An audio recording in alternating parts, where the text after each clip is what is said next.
In this video, we will see the basics of thread programming. We are not going to get into too many details. We'll just see enough so that you are able to follow the microwave program. So what is a thread? Well, when you run a program, at any point in time, there is only one line being executed, right? So if these are lines in the program, you are executing this line, then this line, then this line, then this line, and so on.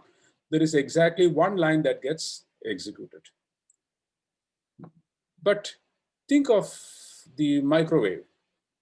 In the microwave, we have the graphical user interface, and then there is the microwave object.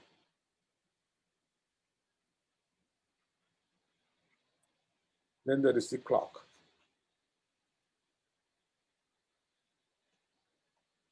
So you may be clicking buttons here, say cook button, and that button has to send a message to the microwave saying the cook has been requested. You execute some stuff here, and then control comes back, right? That is how things flow between the graphical user interface and microwave. But this means executing a few lines of code in the graphical user interface, coming to a method here, executing some methods, which may actually call more methods in the GUI, and then come back, then it may call even more methods, etc., etc. Eventually, control goes back to this. As this is going on, we would like this clock to keep ticking.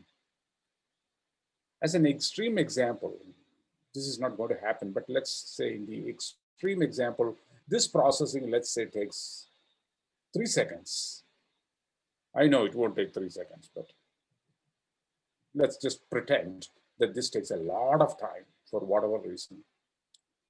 Then, if we have a conventional program, there is only one thing that gets executed at any point in time, and the clock will be inactive because this is all part of the same virtual machine. They are just part of the same Java virtual machine. So if only one line can be executed at a time, then this clock will be inactive during the entire 3 seconds that these two are executing their code. So we would like the clock execution to proceed in parallel with this execution. So what we are saying is we need a program that has several parallel executions.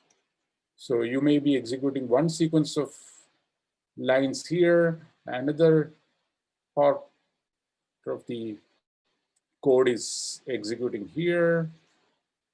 So this may be what you are executing here, here, and here. So there could be many parallel executions. These are called threads.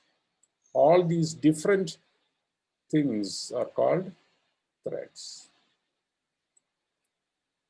So if you want to have parallel executions, you have to create threads. So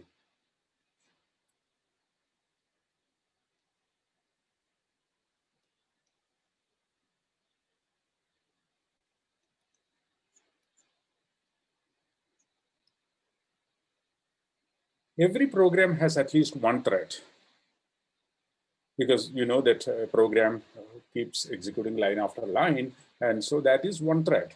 But if you want more than one execution, if you want parallel executions, we create multiple threads. So let's see what we do in Java for this purpose. So in Java, what we do is we have a class, and of course there are methods here.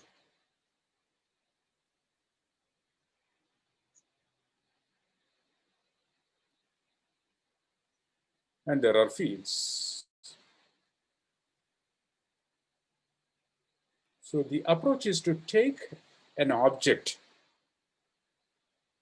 that you create, that you instantiate using a class, and then make it a thread so that different parts of the same object could be executed as other things are going on in the system. So you create an object using this class and then say that this has to be a thread. And you can create as many different threads using this object, or you can create a thread using another class. So let's see that. So I could have a class C1, a class C2, a class C3. I can create an object of type C1, an object of type C2, an object of type C3, and then somehow make all of them threads. Then you can have an execution going on here, an execution going on here, an execution going on here. So there could be 3 parallel executions. Or you could even do one thing. You could have 2 instances of C3, both threads. So there could be 4 threads, 2 using C3, 1 using C2, 1 using C1. So there are all kinds of possibilities. But in this case, we are only creating one thread explicitly, that is using the clock class. So what we do is, in Java, there are 2 ways of creating threads. So we have a class, let's put public here. Public class, let's say C1. There are 2 ways of creating thread. One is to simply write extends thread.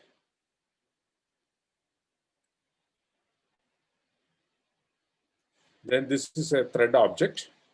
And at some point, perhaps in the constructor, you could write public C1 of the constructor, and you can write start. So we are calling a method called start that is not part of your application code. It is not app. This is actually part of the thread class. So the start method is actually calling the thread class's start method, which will do some work to set up the thread. And we will have another method here, public void run, which you must have here, and that will do all the work related to the thread. It can call other methods, etc., etc. It can do whatever it wants, but this is where application execution begins, in the run method. So the run method is overriding the run method of thread. If you don't put the run method, nothing will get done, because the run method of thread does nothing. So here you can write whatever code you want, and that will get executed. If you put an infinite loop, it will go on forever, right? So the first method of creating a thread is like this: extend thread, and then put a start method, maybe in the constructor, to fire up the thread. You can have fields here. So thread is able to access these fields, right?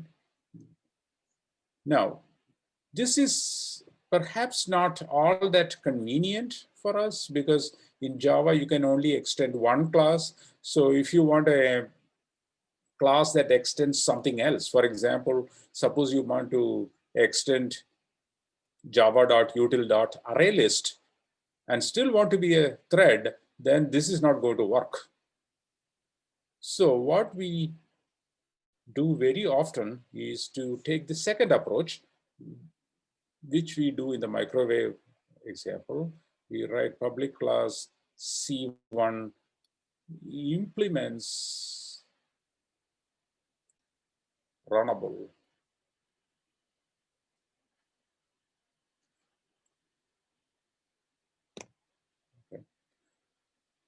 So notice that we are implementing the runnable interface. So this is a Java interface.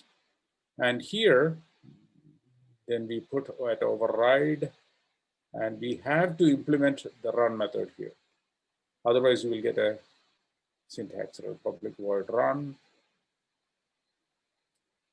So whatever you would have done in the run method using the extension of thread that we showed before, the same thing is done here. Okay, but now to create a thread, you have to create the thread object, public C1. So we are saying we will create a thread object here, new thread. We still need a thread object. So we are creating a thread object using the thread class, and then pass this object of C1 and call the start method.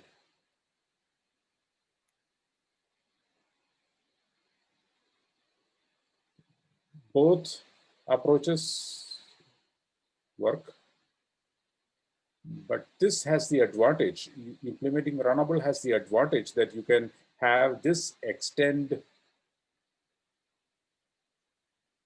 something like X, whatever X is.